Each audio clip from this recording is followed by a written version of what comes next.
So Lost Soul Aside has finally come out after a very long time in development. So today I'm gonna give you my full thoughts on the game. Do I like it? Do I not like it? So without wasting your time, let's just get into it. So first of all, I want to mention the performance of this game, as I've seen a couple of people talking about how poorly the game runs. Now mind you, I'm playing this on a base PS5, so I don't know what the story is on PC, but my experience with the game has been smooth as butter. Most of the time, nothing. The only time I actually had frame rate dips is during the tutorial level, but after that, pretty much nothing. Sometimes if I'm roaming around a little, I'll get the odd stutter here and there, but the game is very stable on PS5. Frame rate has never dipped for me during combat, even if there's some over-the-top insane crap going on, nothing. I've had a few visual bugs here and there, but apart from that, yeah. But alright, so I might as well get the story out of the way. Don't worry, it's a non-spoiler review, but basically, I couldn't care less for the story. I don't think it's bad or terrible or anything like that, but I also don't think it's good. I just could not care less for it. The premise is that you have to save your sister whose soul was lost and put aside. And pretty much anyone that this has happened to. You have to collect a bunch of fragments during the game, that's a big part of it, while also having to fight a ton of different bosses, which we will get to later. And unfortunately, at least this is an issue for me, there is a lot of moments where you are just walking, or you have to follow the characters around, which I am never a fan of in hack and slash games, but at the same time none of them are very long, and I suppose this game is also part RPG, so yeah, but it's just something I don't like. I'm not gonna get too deep into the story, as like I said, not this game's strong point, and well, the voice acting is also unique. But okay, let's get into the real meat and bones of this game, the gameplay. This is where things get real, and I am telling you, this game is phenomenal gameplay wise. The amount of stuff you get to play with is insane. Okay, so first of all, you got 4 different weapons. The sword, which you start off with. Really fast weapon, you get to use it for combos, obviously. And it's also insanely flashy, especially when you upgrade it. There's a move where you go from like a spin, you spin around a bunch, into pretty much what is a judgment cut end, and it's so cool. You also have moves similar to like Dante's Drive, which if you press triangle a couple of times, you'll do like Dante's Drive and Overdrive, which is sick. And you can also do insane air combos with it too. It's really fun to use, especially when you switch between all the weapons, because yes, this game does have weapon switching. Now you can't do infinite air combos, there's no jump cancelling to keep it going, but you can make some damn long ones. Then you got the Great Sword, which is a bigger sword. It's slower but does more damage. I also really like it. I haven't really gotten the hang out of using it in combos though, because you can't really do more than like 2 hits in the air with it. It's definitely more of a ground weapon, which makes sense. It's heavy, but it's still really fun, and I say this as a guy who doesn't really like slow weapons in hack and slash games. Then there's the Pole Blade, which is just so satisfying to use. Its melee is a series of like insanely quick hits, both in the air and on the ground. It can launch projectiles, and the more you hit them, it charges up this thing, and then it shoots out really powerful blasts. And its charge attack is literally a Spinjitzu from Lego Ninjago. I think this is a great weapon too. And then my personal favorite, the Scythe. And this is so sick. You can obviously hit everyone with the melee weapon, you know. But then you can like throw it, right? And then when you throw it, you got a bunch of options that you can do with it now. When you throw it, it's pretty much a round trip from Devil May Cry. I'm gonna reference Devil May Cry a lot in this video. And as it's spinning, you can either call it back, you can teleport to it while hitting the enemy at the same time, or you can switch to another weapon and start beating the life out of another enemy while the sight does its own thing. It is really cool. You can also use the sight to pull enemies in while in the air, think Nero Snatch from DMC 4 and 5. And it also acts like a combo extender. It has a move that when you do it, it pretty much resets air attacks. So for example, if I hit the Judgment Cut End with the sword, usually I'd have to switch to another weapon to continue the combo and wouldn't be able to use the same move twice.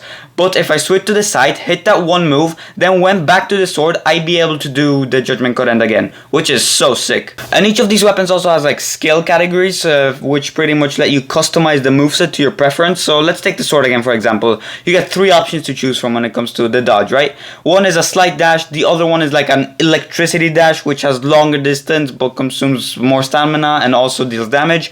And then there's also one where he like starts running around the enemies. I really like the electric one, but you might like the dash. And each weapon has this kind of moveset customization, so like you can tune them to your personal preference pretty much. And then each weapon also has like this period of time after an attack that if you press R2, you'll do like an extra damage in an attack. Like the pole blade, for example, can launch a load of tornadoes, or the greatsword can throw out a bunch of spinning swords, which is really awesome. You also have finishers, which only work once you deplete an enemy's shield bar, which is nice. The dodging feels okay. It can be a bit slow unless you're doing with the lightning upgrade for the sword. It can be a bit weird sometimes. The jumping is a bit floaty. But don't get me started on the arena powers, because those are amazing. The best comparison I can give you is the runic attacks from God of War. And there's a lot to pick from, and with upgrades you can have up to 3 selected at the same time. A few of my favorites are this one, which literally blasts like a napalm strike on the enemies, Helldiver style. This one, which launches a ton of orbs at the enemies. It just like clutters the screen. It's so cool. Each one can be upgraded. And then there's also your ult, which is arena combined with you so that your attacks do a crap ton of more damage. It's really cool. Now this has been a talking point of this game though, the sound design. A lot of people say it's really bad and that it's not impactful at all. And I agree to a certain extent. I think the basic attacks sound fine, but the issue is when you do some of the other moves, like this Judgment Current move I keep bringing up. First off, it sounds exactly the same like the basic attacks, but it lacks any kind of impact. It looks cool, but does not feel impactful at all. Now, the devs are aware of this and are planning to make the sound design better with that patch, which is great to hear. But I will say, equipping a fire weapon or ice weapon or whatever does help slightly. And yeah, this is the RPG stuff, which I won't lie, I again couldn't really care less for. I never bothered to craft any potions or anything. Like, I have like pretty much every single piece of gold I have collected throughout the game. The only potions I ever use are the ones that you get every time you save the game. Or yeah, you also get a bunch of weapon customization. Like you can pick an elemental weapon. I just picked the one that I like the most. And then you got these trinket things which you put on your weapon, which gives it buffs. And again, I don't really care.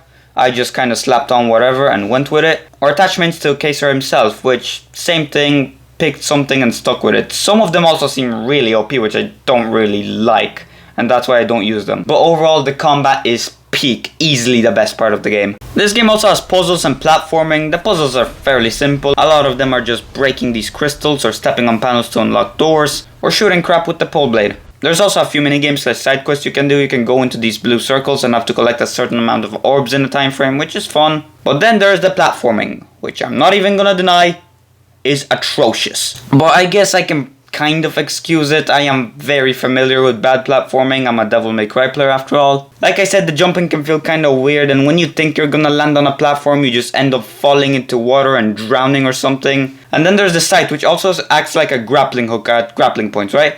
And again, it just does not feel good to use. It feels clunky and floaty. But luckily you are fighting for the majority of the game. Which brings us to our next point, enemy design. I think the enemies are really fun to fight in this game. A lot of them are combo fodder, which is nice. Some look different, but ultimately you can go in and combo them to death, like these soldiers and crabs. Now obviously some will have more health than others, especially when you progress the game further. Then you have bigger enemies that have these shields and do not flinch until you break them. So you have to avoid their attacks while smacking them to deplete their shields, and only once you break it you can combo them. But only for a limited time before it recharges. And that's also when you get to use your finishers I mentioned earlier. There are also these stationary enemies that, well, yeah, they're just there, standing still, throwing projectiles for you to beat up. And then there's also ones that act like mini-bosses, which you will be fighting a lot. You're gonna have to break their shields first too, then damage, then there's a chance that you won't even kill the entire enemy because they might have 2 health bars. But they are pretty fun to fight. I like the mini-bosses here. Or there also may be like kind of gimmicky ones where they start off as a mini-boss, but once you take out their shield, they turn into a normal enemy.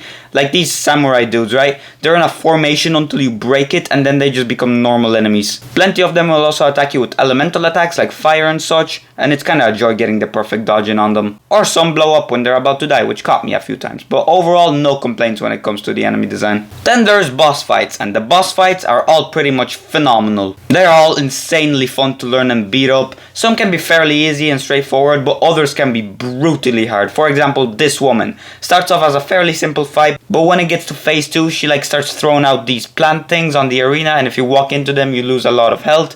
She like starts blasting a bunch of AoE attacks and such, and just projectiles. And I'm telling you, I was stuck on this fight forever, but I loved it.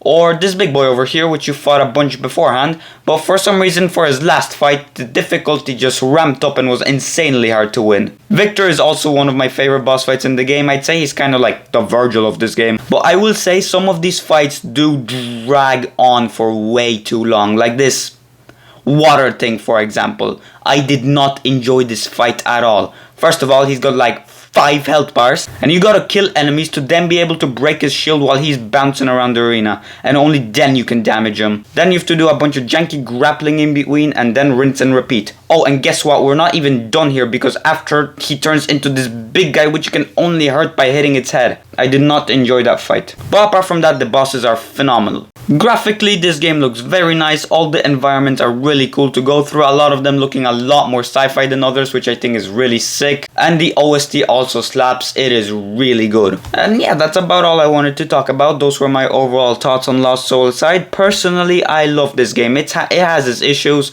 like its story, sound design, walking sections, platforming, etc. But I'm telling you, the combat is incredible. The enemies are really fun to fight, bosses especially. The music and environments are great, and the graphics are really nice. And overall, I give Lost Soulside an 8 out of 10. I think it's great. Hack and slash fans will have a great time with this game. If you're in it for the story, depends.